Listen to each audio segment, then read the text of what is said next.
What's it like to be back? The players look up and about?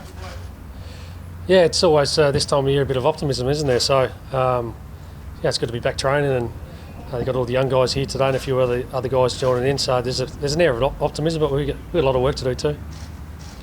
What are you sort of focusing on? Oh, we want to get better every day as quick as we can. So, yeah, we just spoke before of a few things that we want to particularly focus on, and particularly getting around our contest and a few other things, without giving too much away.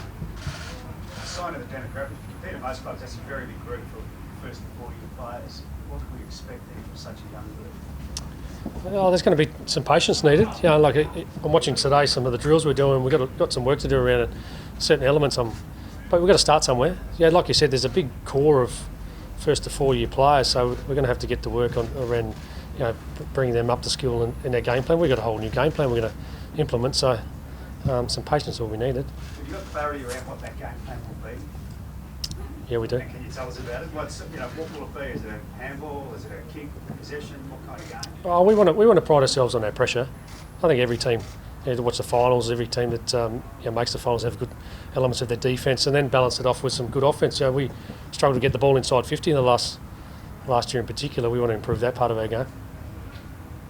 Scott, Vendori was out there. How's he going? It looks like he was moving pretty well. Yeah, he's one of those guys that just comes back and wants to lead from the front. So there's a couple of other senior guys that don't have to be here at this time of year, but it's really nice that they want to take the first step with us. And Mason too, out there. How's he going? Yeah, he's only got back from the States only last week, so pleasing to see him out there.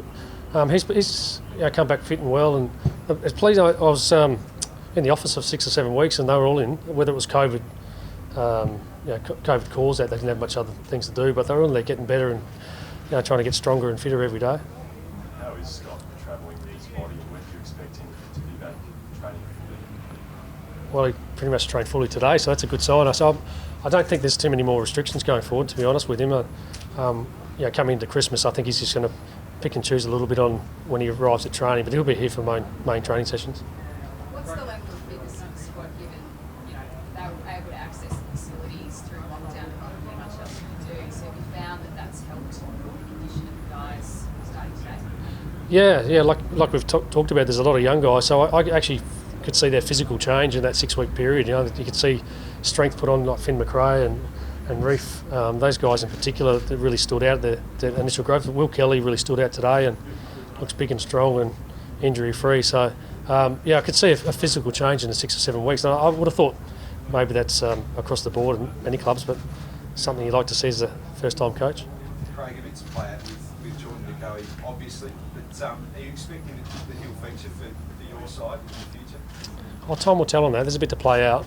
I think there's a little bit premature to say whether he'll be back here training and the like, but one thing I will say is that just touching base with Geordie regularly to make sure he's okay, and maybe over my journey working with some great coaches, I've learned that you just want to make sure the person's okay and care for the person in particular first. Obviously the facts will be established at a certain time. Do you need to take a stand culturally in terms of, because obviously there has been an altercation of some sort and he's put himself in this situation?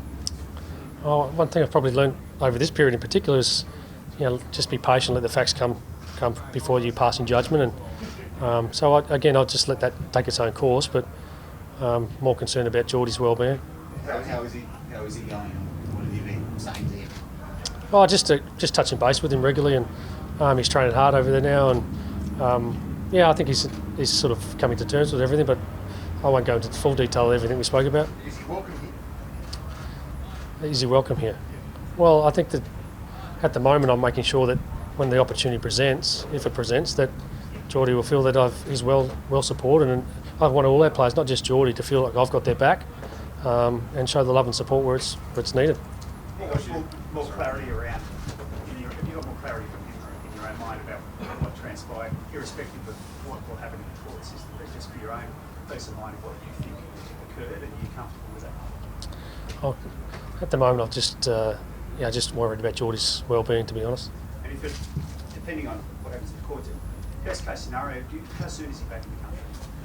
I think he's planning to come back later this month. I don't know the exact details around that, but I think he's planning to get back as soon as he can. in November? Or Yeah, I'm hearing that. Yeah. Just on Scott Pendlebury, which you mentioned before, the captaincy, is that a discussion point at different stages for you, and have you had any discussions with Scott about that?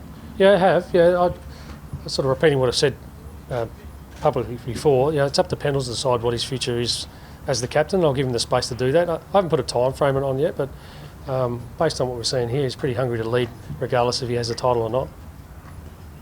Has the club had any conversations yet with the AFL about how you're going to navigate next year? Because it will present different challenges in terms of COVID. We've already seen some cases popping up at other clubs, and of what you can do to mitigate that, and I mean that might create some missed headaches for the season. Yeah, it's a good point. We're doing it now. We have to test daily before we get in, and there's some sort of mitigating risk, if you like. I think it's just going to be part and parcel of the season. You see it in the NFL.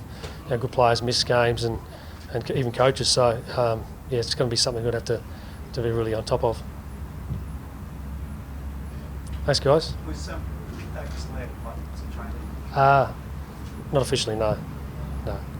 We'll bring him in later this week, hopefully. I might just ask you one more about, obviously draft coming. You're going to pick up a pretty heavy player on Wednesday night. How are you feeling about that, and potential prospects for an appearance this year from younger Nick Davis? Yeah, we're going to treat Nick like every other player. Once he gets in these four walls, he'll just be another player. There's no number in draft order, and he'll be required to just do everything that we're asking of everyone else. So that'll be our approach with Nick. Cool. Thanks, guys. Thank you.